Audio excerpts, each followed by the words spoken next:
ကြီးကိုဖောက်ထွင်းမဲ့မျက်လက်ပညာရှင်များ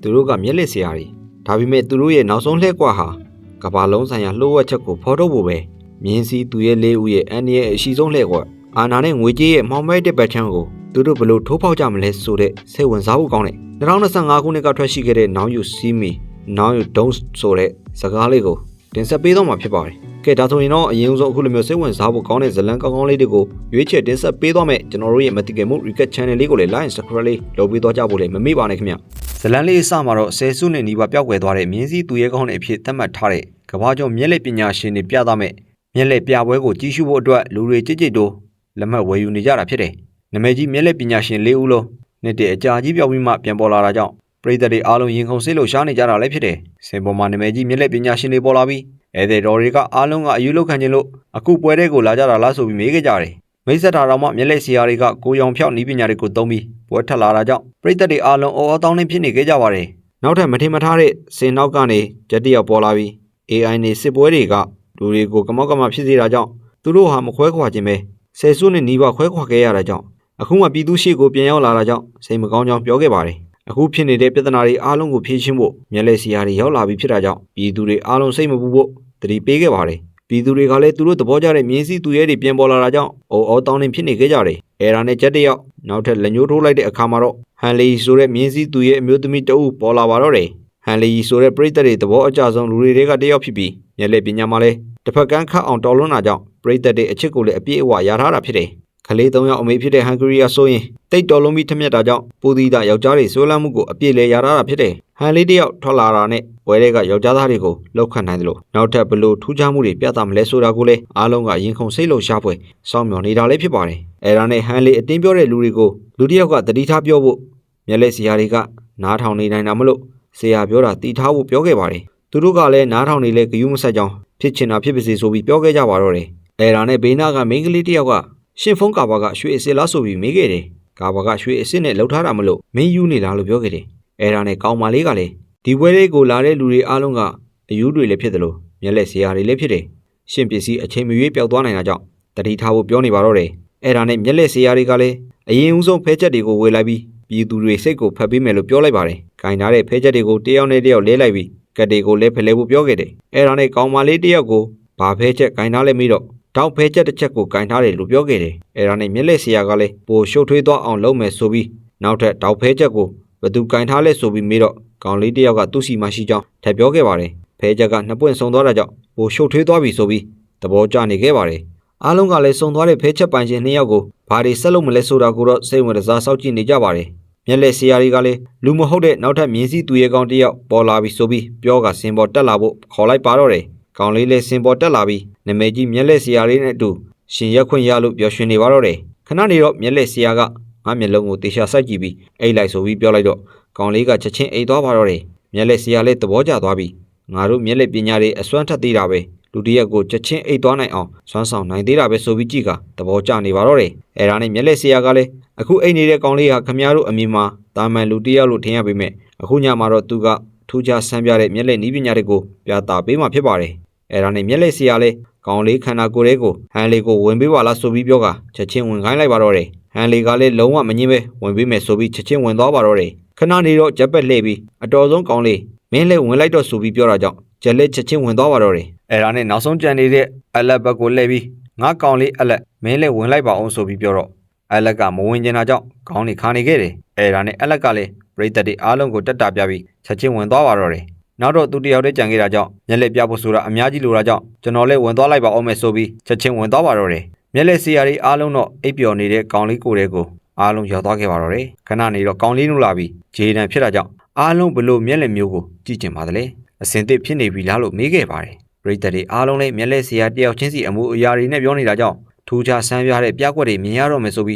းသဘောကျနေခဲ့ပါတော့တယ်။အဲဒါနဲ့နောက်ထပ်ဟန်လေးတယောက်ဝင်လာပြီးပွဲကိုတကူးတကလာရောက်ကြည့်သူတွေအားလုံးကိုကျေးဇူးတင်ပါတယ်။ဒါပေမဲ့ဒီထဲမှာမျက်လက်ပွဲကိုဖျက်ဖို့ရောက်နေတဲ့လူတယောက်ရှိတယ်။သူ့မျက်နှာရောအငွေ့အသက်တွေအားလုံးကိုရောခံစားနေရတယ်လို့ပြောခဲ့တယ်။အဲဒါနဲ့ဟန်လေးလည်းဒီထဲက Brevin Funkini ဆိုတာဘယ်သူလဲလို့မေးခဲ့တယ်။အဲဒါနဲ့ Brevin ကလည်းချက်ချင်းပြသခဲ့ပါတယ်။အဲဒါနဲ့ဟန်လေးကခမရတို့အုပ်စုကဟိုဘဆိုတဲ့ခရစ်စတိုအိတ်ချင်းတစ်ခုဖန်တီးထားတယ်။ခမရတို့ကနယူးယောက်မြို့ပင်စင်စားတွေရဲ့လာဇာတွေနဲ့ရန်ပုံငွေတွေကိုခိုးထားတာပဲ အဲ့ဒါနဲ့ဘယင်ပင်ကလည်းနားလည်မှုလွဲနေတာပါသူတို့တွေကိုအစကတည်းကရင်းနှီးမြှုပ်နှံမှုအတွက်ဒေရှာရှင်းပြထားပြီးပြီလို့ပြောခဲ့ပါတော့တယ်အဲ့ဒါနဲ့ဟန်လီကလည်းခမရအမျက်ငွေတွေကိုပြည်ပမှာမှတ်ထားတာမလားညာလို့မရဘူးဆိုပြီးဘဏ်အကောင့်နံပါတ်ကိုပါရွတ်ပြလိုက်တာကြောင့်ဘရက်ပင်တယောက်ဘာပြောရမှန်းမသိမင်းသက်သွားပါတော့တယ်လိန်ထားတာတွေကိုမျက်လက်ဆရာတွေကဘူးပေါ်တယ်လို့ဖော်နိုင်တာကြောင့်ဘရက်ပင်တယောက်တုံးလုံးထောက်ချသွားပါတော့တယ်အဲ့ဒါနဲ့ဘရက်ပင်တယောက်လည်းသူ့အကောင့်ကိုသိချင်ရင်ဖုံးပွင့်ကြည့်မှရမယ်ဆိုပြီးဖုံးရှာတော့မတွေ့ပါဘူးအဲ့ဒါနဲ့ဟန်လီကလည်းဘရက်ပင်ရဲ့ရွှေရောင်လွှမ်းနေတဲ့ဖုံးကြီးကိုထုတ်ပြီး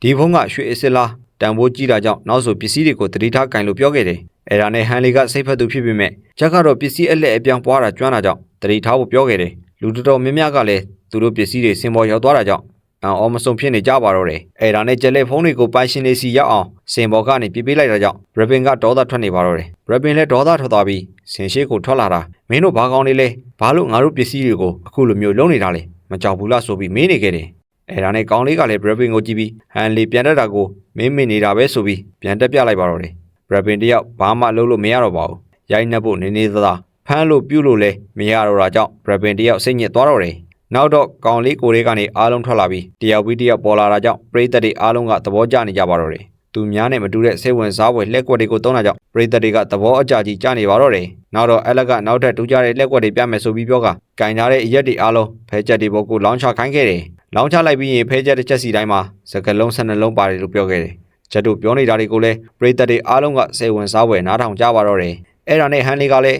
းအပေါ်လာတဲ့ကိန်းကနန်းတွေအတိုင်းဝင်လိုက်မယ်ဆိုရင်ဘန်ခိုးထားတဲ့ခရစ်တိုငွေကြေးတွေကိုအညီအမျှခွဲပေးသွားမှာဖြစ်တယ်လို့ပြောခဲ့တယ်။အချိန်တယောက်ကလည်းသူစီဒေါ်လာ9000ဝင်လာတာကိုပျော်ပြီးအသက်ကုန်ထအော်ပါတော့တယ်။ဘရပင်တယောက်ကလည်းကြောင်တောင်ဖြစ်နေပြီးသူပတ်စံတွေပါသွားပြီဆိုပြီးအယူတယောက်လိုဖြစ်နေပါတော့တယ်။အဲ့ဒါနဲ့ဘရပင်လည်းမင်းတို့အားလုံးသေပြီဆိုပြီးလှည့်ပြောနေတော့ဂျက်ဆင်ကဘရပင်စိတ်လျှော့ပါအောင်ခဏနေရင်ရဲတွေဝင်လာပြီးမင်းကိုဖမ်းခေါ်သွားမယ်လို့အာယုံရနေတယ်။မင်းတတိကောင်းကောင်းထားရမယ်ဆိုပြီးပြောနေခဲ့ပါတော့တယ်။အဲ့ဒါနဲ့အလက်ကလည်းမင်းတို့အားလုံးတတိထားကြပါမြင်းစီသူရဲကောင်း၄ယောက်ကတော့ကိုစီကျွမ်းကျင်တဲ့မျက်လက်ပညာတွေကိုသုံးပြီးကိုရောင်ဖျောက်သွားတော့မယ်လို့ပြောကပျောက်ကွယ်သွားကြပါတော့တယ်မျက်လက်ဆရာတွေကလည်းပျောက်သွားရောပရိသတ်တွေအားလုံးလည်းရဲတွေရောက်လာတော့မှကြောက်လန့်ပြီးထွက်ပြေးကြပါတော့တယ်အဲ့ဒါနဲ့ဘရပင်လည်းစင်ပေါ်တပြီးမျက်လက်ဆရာတွေအစအနတစ်ခုခုများရှာရမလားဆိုပြီးတရှာပြီးမဲ့လုံးဝရှာမရခဲ့ပါဘူးဘရပင်လည်းပတ်စံတွေလည်းပါသွားတဲ့အပြင်သူ့ဘဝတစ်ခုလုံးဆုတ်ပြတ်သွားတာကြောင့်ယူကျိုးမရဖြစ်နေပါတော့တယ်အဲ့ဒါနဲ့ကောင်လေးတို့အုပ်စုလည်းထွက်လာတော့သူအစမ်းသက်ခံရတဲ့အကြောင်းတငယ်ချင်းတွေကိုပြောပြနေပါတော့တယ်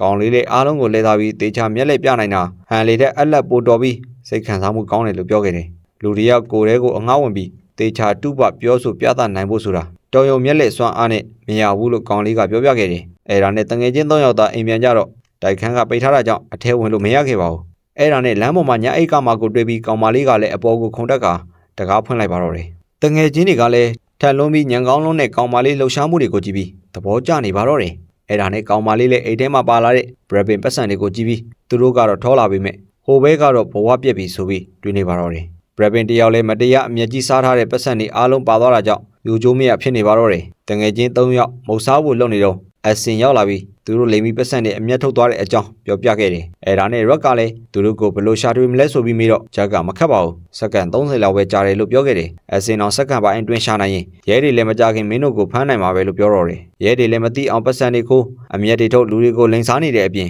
ရေဘူးမီးဘူးမဆောင်ပဲခိုးနေတာတွေကိုပေါ်သွားရင်လည်းမင်းတို့အားလုံးဒုက္ခရောက်မယ်ဆိုပြီးပြောခဲ့တယ်ရောက်ကចောင်းစရိတ်တွေမပေးတဲ့အပြင်ငွေကြေးအလွဲသုံးစားလုပ်ထားတဲ့အကြောင်းကိုအစင်ကအသေးစိတ်တေချာဖော်ထုတ်ပြောပြလိုက်တာကြောင့်ရက်တယောက်စိတ်ညစ်နေပါတော့တယ်အဲ့ဒါနဲ့အစင်တယောက်တခြားသူတွေနဲ့လည်းမိတ်ဆက်လိုက်တော့ပိုဆိုတဲ့ကောင်မလေးကိုကြည့်ပြီးပိုဟာအင်ကနေနယူးယောက်ကိုထွက်ပြေးလာတာဖြစ်ကြောင်းအချုပ်ဇယားတွေလည်းအများကြီးရှိတဲ့အပြင်မိဘတွေနဲ့လည်းအစင်မပြေတာကြောင့်နယူးယောက်မြို့ကိုရောက်လာပြီးဒုစရိုက်မှုတွေလာလုပ်တာလို့ပြောခဲ့တယ်အန်အောနေတဲ့ပိုကိုအစင်ကပြောနေတာတွေကိုမှားလို့လာမေးတော့ပိုကမှားတယ်လို့မပြောပါဘူးဆိုပြီးပြန်ပြောခဲ့ပါတယ်အဲ့ဒါနဲ့အစင်ကချာလီကိုမိတ်ဆက်လိုက်ပြီးမင်းအကြောင်းတော့တေချာကကနနမသိပါဘူးဒါပေမဲ့မင်းကမိဘမဲ့တယောက်ဆိုတာတော့သိတယ်ငယ်စဉ်ကလေးကမိဘမဲ့ခေရမှာကြီးပြင်းလာပြီးအဝင်အထွက်တွေလုံနေတာကြောင့်မေတ္တာဆိုတာဘာမှမသိခဲ့ပါဘူးဒါကြောင့်လဲရက်တို့ပိုရိုးနဲ့တွေ့မှမေတ္တာဆိုတာခံစားမိလာတာဒါကြောင့်မင်းတို့3ယောက်ပေါင်းပြီးဒူးစီရိုက်မှုကြီးကိုမစင်မချင်းကျွလွန်လာတာလို့ပြောခဲ့ပါတော့တယ်ဟောချက်တွေကပြောင်းဆန်အောင်မှန်နေတာကြောင့်ချာလီတို့လည်းပါဇက်အဟောင်းသားကြီးဖြစ်ပြီးဘာမှပြန်မပြောနိုင်ခဲ့တော့ပါဘူးအဲ့ဒါနဲ့ရက်တို့ကလည်းလမ်းသွားပြီးအစင်ကတကယ်ပဲပွဲတဲ့ကိုလာခဲ့တာလားလို့မေးခဲ့တယ်ကျဲလဲမင်းတို့3ယောက်က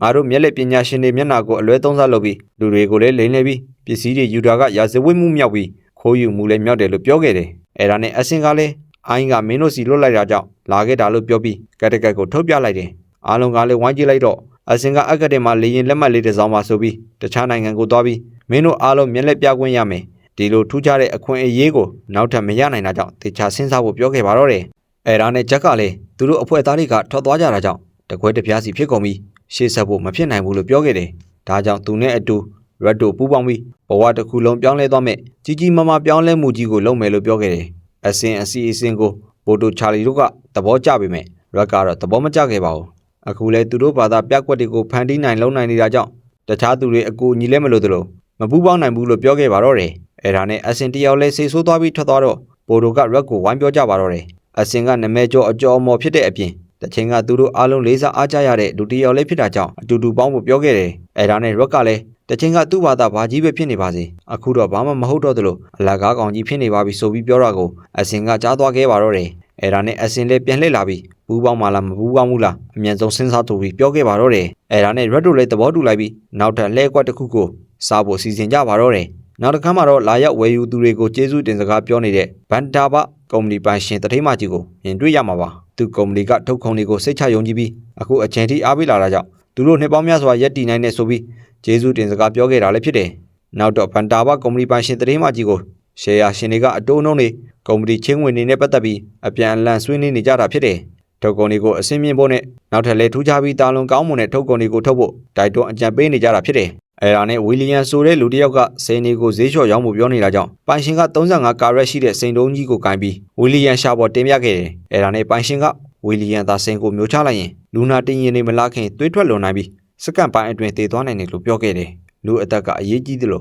တစ်ဖက်စိန်ကလည်းသူတန်ဖိုးနဲ့သူရှိတာကြောင့်နောက်ဘသူမှဈေးလျှော့ဖို့စကားမပြောနဲ့ဆိုပြီးတတိပေးခဲ့တယ်နောက်တစ်နေ့မှာတော့အလက်တို့အဖွဲ့သားတွေကြီးကြီးမားမားပြောင်းလဲမှုတွေပြုလုပ်ဖို့အတွက်ဥရောပကိုရောက်ရှိလာခဲ့ပါတယ်ဥရောပရောက်တော့ရက်တို့အတွက်အထူးအဆန်ဖြစ်နေပြီမဲ့အလက်ကအပျော်ကြီးမဟုတ်တာကြောင့်ရက်တို့ကိုတတိပေးလိုက်ပါတော့တယ်အဲ့ဒါနဲ့အစင်ကလည်းဘန်ဒါဘကုမ္ပဏီကမြေစီလွာ80လောက်ကတူးပေါ်ထားတဲ့စိန်လုံးကြီးကိုဖောက်ထွင်းယူဖို့ပြောနေကြပါတော့တယ်အဲ့ဒီစိန်လုံးကြီးကနည်းနည်းရမဟုတ်သလိုအာရေဘီယန်ကန်နာရတွေကတူးပေါ်ရရှိထားတာကြောင့်တိတ်ကိုတန်ဖိုးကြီးတာလို့ပြောခဲ့ပါတော့တယ်ပြီးတော့လေကုမ္ပဏီကတာဝန်ရှိသူတွေကလုံခြုံရေးအထက်လှုပ်ထားပြီးတေချာဝင်မှသာစိန်လုံးရှိတဲ့အထဲကိုရောက်သွားနိုင်တာကြောင့်လုံခြုံရေးတင်းကျပ်ထားပုံတွေကိုလည်းရက်တို့အားလုံးသိအောင်ပြောပြနေပါတော့တယ်ခက်ခဲနေပြီးစီမံကိန်းသာအောင်မြင်သွားရင်10သက်လောက်စားမကုန်နိုင်တာကြောင့်အားလုံးတေချာအာယုံစိုက်ထားကြဖို့တတိပေးခဲ့ပါတော့တယ်အဲ့ဒါနဲ့ဂျက်ကကုမ္ပဏီပိုင်ရှင်ဗရာနီကာကစိန်တွေကိုဗန်းပြပြီးအာနာရှင်တွေကုန်သည်တွေကိုမျက်နှာဗန်းပြပြီးလှုပ်ချင်တာတွေလုပ်နေတာတချို့သူလုပ်နေတဲ့ကိစ္စတွေမှာဆိုရင်သွေးစွန်းတဲ့ကိစ္စတွေလည်းအများကြီးပါတယ်သူလုပ်နေတဲ့လုပ်ငန်းစဉ်တွေကငွေမဲတွေလည်းပါနေတာကြောင့်တော်တော်များများကတရားမဝင်ပေမဲ့ဘယ်အာနာရှင်ကမှမပြောရတာကြောင့်သူကအခွင့်အကောင်းယူပြီးအသုံးချနေတာဖြစ်တယ်လို့ပြောခဲ့ပါတော့တယ်အဲ့ဒါနဲ့အလက်ကလည်းရာနီကာတို့မတက်တဲ့မျက်လက်ပညာကိုအသုံးချပြီးသူတို့ကိုလှည့်စားပြီးတဘွားလုံးစာအေဂျင့်သွားအောင်အခွင့်အကောင်းယူမဲ့အပြင်ရာနီကာကိုလည်းပညာပြမယ်လို့ပြောခဲ့ပါတော့တယ်မျက်လက်ပညာကိုအသုံးချပြီးနတ်ဆိုးနှလုံးသားကိုထိုးဖောက်ပြီးစိန်နှုံးကြီးကိုရအောင်ယူမယ်ဆိုတဲ့အလက်ကလောင်ကြီးထပ်လိုက်ပါတော့တယ်တနေ့ဗရာနီကာတယောက်ပွဲအတွက်အလှပြင်နေရင်ဖုံးစိန်တစ်လုံးဝင်လာလို့ကင်လိုက်တော့မသိတဲ့လူတစ်ယောက်ကစပြီးအမိတ်ပေးပါတော့တယ်ရော်နီကာလည်းဒါကတီးတန့်ဖုံးလိုင်းဖြစ်တာကြောင့်ခြေရခံလိုက်ရင်ဘဝပြတ်သွားမယ်ဆိုပြီးပြောနေခဲ့ပါတော့တယ်ခဏလေးနေရောဗရာနီကာကိုလွန်ခဲ့တဲ့15နှစ်လောက်ကတည်သွားတဲ့ကောင်လေးတစ်ယောက်ကိုမမီလာဆိုပြီးမေးခဲ့တယ်ပြီးတော့လေအဖေဖြစ်သူစီကလိုချင်တာတွေကိုအတင်းလူယူပြီးမတရားအကောက်ကြံတာတွေကိုလူသိရှင်ကြားဖော်ထုတ်လိုက်ရမလားဆိုပြီးမေးခဲ့ပါတယ်အဲ့ဒါနဲ့ဗရာနီကာလည်းလန့်သွားပြီးဘသူလဲဘာတွေလာပြောနေတာလဲလို့မေးလိုက်တော့တစ်ဖက်ကစိန်လုံးလိုချင်တယ်လို့ပြောခဲ့တယ်ထိတ်လန့်သွားပါတော့တယ်တစ်ဖက်မှာလည်းရက်တို့အဖွဲ့တွေကရုပ်ဖြစ်ပြီးစိန်နိုးကိုခိုးယူဖို့အတွက်စတင်လှုပ်ရှားပါတော့တယ်သူတို့ပြစ်မှတ်ကိုတေချာထိရောက်စွာပြစ်နိုင်ဖို့အတွက်အခုထဲကလေ့ကျင့်ပြီးလှုပ်ရှားမှုတွေကိုခြေရခံမမိအောင်စတင်ပါတော့တယ်ဒီလိုနဲ့ပြပွဲနေ့ကိုရောက်လာတော့ဗရာနီတယောက်မင်းသမီးရှုံးအောင်ဝစ်ကပွဲထွက်လာတော့အဲလက်ကစကားလာပြောခဲ့တယ်ဗရာနီလိုစိမ့်တဲ့တတိမကြီးနဲ့အခုလိုမျိုးအနီးကပ်တွေ့ခွင့်ရတာဝမ်းသာတယ်လို့ပြောပြီးဗရာနီကိုလွန်ခဲ့တဲ့15နှစ်လောက်ကလူတစ်ယောက်တည်ခဲ့တဲ့အကြောင်းမေးပါတော့တယ်ဗရာနီလည်းလူတွေအများကြီးရှိမှသူ့ကိုအရှိုက်ထိစင်မဲ့စကားကိုမေးလိုက်တာကြောင့်အလက်ကိုဒေါသထွက်သွားခဲ့တယ်အလက်ကလည်းသူပြောချင်တာတွေပြောပြီးဗရာနီကိုနောက်မှပြန်တွေ့မယ်ဆိုပြီးပြောကနှုတ်ဆက်ပြီးတော့ထွက်သွားပါတော့တယ်အဲဒါနဲ့ရက်တို့အဖွဲ့ကလည်းနာမည်ကြီးတပ်ပုံစီယာတွေအဖြစ်ဝင်လာပြီးဗရာနီအနားကိုကတ်လိုက်ပါတော့တယ်ဗရာနီလည်းသူ့လို့စီယာရှိရာတွေကိုလှုပ်ပြီးတော့စိန်ရောင်းဖို့ကိစ္စလေးတွေရှိသေးတာကြောင့်နောက်မှဆောင်ကြမယ်လို့ပြောကထွက်လာပါတော့တယ်ဗရာနီတို့လည်းထွက်လာရောရက်တို့ကမျက်လက်ပညာနဲ့အဝတ်အစားတွေအားလုံးလဲပြီးခမ်းမာတဲ့ကိုထွက်လာခဲ့ကြပါတော့တယ်နောက်တော့ဗရာနီကခမ်းမာတဲ့မှာအားလုံးစောင့်မျှော်နေကြတဲ့နေပေါင်း25နှစ်လောက်တက်တန်းရှိတဲ့စိန်လုံးကြီးကိုထုတ်ပြလိုက်ပါတော့တယ် ကဘာပေါ်မှာအကြီးဆုံးစိန်ကြီးလည်းဖြစ်တယ်လို့ဈေးအကြီးဆုံးအရှာပေါင်းဆုံးလည်းဖြစ်တာကြောင့်လေလံစတင်ပါတော့မယ်ဆိုပြီးဘရာနီတယောက်ပြောနေပါတော့တယ်အဲ့ဒါနဲ့အလက်ဝင်လာပြီးဘရာနီကလူတွေကိုလှည့်စားနေတယ်လို့နောက်ထပ်ကဘာမြေကြီးအရင်အမြစ်တွေကိုထုတ်ပြီးလိန်လည်မှုတွေလုပ်နေတာကြောင့်အကြီးစားအမြက်ကြီးစားတဲ့လူလို့ပြောနေခဲ့တယ်အဲ့လည်းလေသူပြောချင်တာတွေကိုလည်းပြောလို့ပြီးရောတရုတ်ပြထားတဲ့စိန်နှုံးကြီးကိုပြစ်ချခွဲပစ်လိုက်ပါတော့တယ်ရဲတွေရောက်လာပြီးအလက်ကိုဖမ်းဖို့လုပ်ပြီးမဲ့အလက်ကမျက်လက်ဆရာအဖြစ်ပြောင်းလိုက်ပြီးသူကကဘာကျော်မျက်လက်ဆရာတယောက်ဖြစ်ကြောင်းမိတ်ဆက်ပြီးငမောင်ထဲမှာထဲထားတဲ့အသေးပုံစိန်နှုံးကိုသူ့လက်ထဲရောက်အောင်လုပ်ပြမယ်ဆိုပြီးဂျုံဝါခဲ့ပါတော့တယ်ဘရာနီလည်းစိတ်တူသွားပြီးအတန်းရှင်းလိုချင်ရင်တခြားနေရာကိုသွားဒီမှာလူတက်ကြီးလာလုံးမနေနဲ့ဆိုပြီးပြောလိုက်ပါတော့တယ်အဲ့ဒါနဲ့အလက်လည်းစိန်နှုံးကြီးထဲထားတဲ့တကားကိုရအောင်ဖွင့်ပြမယ်ဆိုပြီးပြောကမဟမုတ်ကဖွင့်ပြလိုက်တော့အားလုံးအံ့ဩသွားခဲ့တယ်ပြီးတော့ဘရာနီကစိန်နှုံးကြီးကိုဆွဲယူလိုက်တော့အလက်ကဖောက်ခွဲပစ်လိုက်တယ်လမ်းယူလိုက်တော့လေဘရာနီလည်းရဲတွေကိုဖမ်းဖို့သတိပေးခဲ့ပြီးမြဲချက်ကရုတ်တရက်ဝင်လာပြီးအလက်ကိုကယ်တင်ပေးလိုက်ပါတယ်အလက်တို့လည်းပြန်ထွက်လာပြီးဘရာနီလူတွေကလိုက်ဖမ်းတာကြောင့်မျက်လက်ပညာတွေသုံးစွမ်းအားတွေထုတ်ပြီးစိတ်နှုံးပြန်မပေးရအောင်ကာကွယ်ခဲ့ပါတော့တယ်ချက်နဲ့ဘိုးကလည်းထင်မထားလောက်အောင်အစွမ်းကုန်ပြပြီးရန်သူတွေကိုအလွယ်လေးလှည့်စားနိုင်ခဲ့ပါတော့တယ်ခဏလေးနေရောရန်သူတွေဖမ်းသွားတဲ့အလက်ကိုပိုတိုကလိုက်လာပြီးလဲကွက်တွေကိုသုံးကတိုက်ခိုက်ကြထွက်ပြေးလာကြရင်လမ်းမှာဟန်လေးကိုတွေ့လိုက်ပါတော့တယ်အလက်လည်းဟန်လေးကိုတွေ့တာကြောင့်အံ့ဩသွားပြီးဟန်လေးကလည်းအခုချက်ချင်းအပေါ်တက်ပြီးအရေးကြီးတာတွေလုပ်ရမယ်ပြောတာကြောင့်အားလုံးလည်းတညီလက်ညီအပေါ်ကိုတက်သွားပါတော့တယ်အပေါ်တက်လာတော့ရန်သူတွေကလည်းတိုက်ခိုက်ဖို့လိုက်လာတော့မာရီပေါ်လာပြီးရန်သူတွေစိတ်ကိုဖမ်းဆားလိုက်ပါတော့တယ်ဟန်လီတို့လည်းမထင်မှတ်ထားတဲ့တဖန်ပြန်လဲစုံစည်းတာကြောင့်ပျော်နေကြပြီမဲ့လှုပ်စီရကိစ္စတွေရှိသေးတာကြောင့်ချက်ချင်းပဲထွက်လာခဲ့ကြပါတော့တယ်အားလုံးလည်းအပေါ်လဲတက်လာရောရဟတ်ရင်တစည်းဆောင်နေတာကိုတွေ့လိုက်တာကြောင့်ချက်ချင်းရဟတ်ရင်ပေါ်တက်သွားပြီးပျောက်ကွယ်သွားကြပါတော့တယ်ရန်သူတွေသွားကြည့်တော့ရဟတ်ရင်ကအခွန်ကြီးဖြစ်နေပြီးလူတွေအစအနပြန်ချလို့မရတာကြောင့်အံ့ဩနေကြပါတော့တယ်မျက်လက်စရာတွေအားလုံးကကြိုးတန်းကြီးစီးပြီးတစ်ဖက်သင်းမောပေါ်အားလုံးတက်သွားကြတာဖြစ်တယ်နောက်တော့ဘရာနီတို့စင်လုံးကြီးပျောက်သွားလို့ပြန်စင်းစားနေရင်စိန်ကိုလဲသွားတာမဟုတ်ပဲဘူးကိုလဲလိုက်တာလဲသတိထားမိခဲ့တယ်ပြီးတော့ဓာတ်ပုံရိုင်းနေရင်ချာလီတို့ကဘူးကိုလဲလိုက်ပြီးတကားဖွင့်ပြီးစိန်နှုံးကိုပိုကယူပြီးအလက်ယူသွားတဲ့အစင်အစင်ထိဘရာနီကပြန်တွေးမိပြီ